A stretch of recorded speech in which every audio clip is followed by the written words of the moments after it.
Health department చేసిన ప్రతిపాదనను cabinet ఆమోదించడం జరిగింది. ఈ ప్రపోజల్స్ ద్వారా రాష్ట్రంలో దాదాపు 5 కోట్ల మందికి పైబడి వైద్య సేవలు అందించబడతాయి. 2 లక్షల నుంచి 2.5 లక్షల నుంచి 25 లక్షల వరకు కూడా విలువైన వైద్య సేవలు అందించబడతాయి. దాంట్లో ఏంటంటే 2.5 lakhs విలువైన వైద్య సేవల్ని ఇన్సూరెన్స్ కంపెనీ అందిస్తుంది.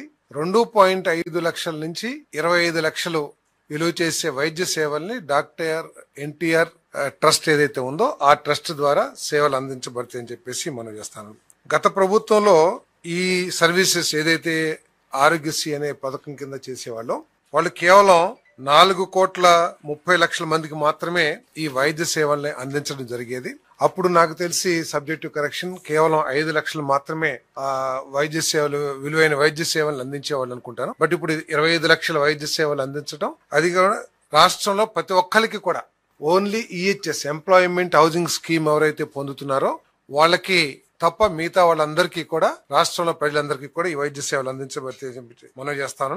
అదే ప్రత్యేకంగా వర్కింగ్ జర్నలిస్ట్ హెల్త్ స్కీమ్ ఏదైతే ఉందో దాని గురించి కూడా ముఖ్యమంత్రి గారు ప్రత్యేకంగా ప్రస్తావించి వారికి కూడా ఈ వైద్య సేవలు పరిగణించాలని చెప్పేసి కన్సిడర్ చేయాలని చెప్పేసి కూడా ముఖ్యమంత్రి గారు సూచించారు. తప్పకుండా వారికి కూడా సేవలు అందించడానికి ప్రయత్నం చేస్తానని చెప్పేసి మనం చేస్తాను.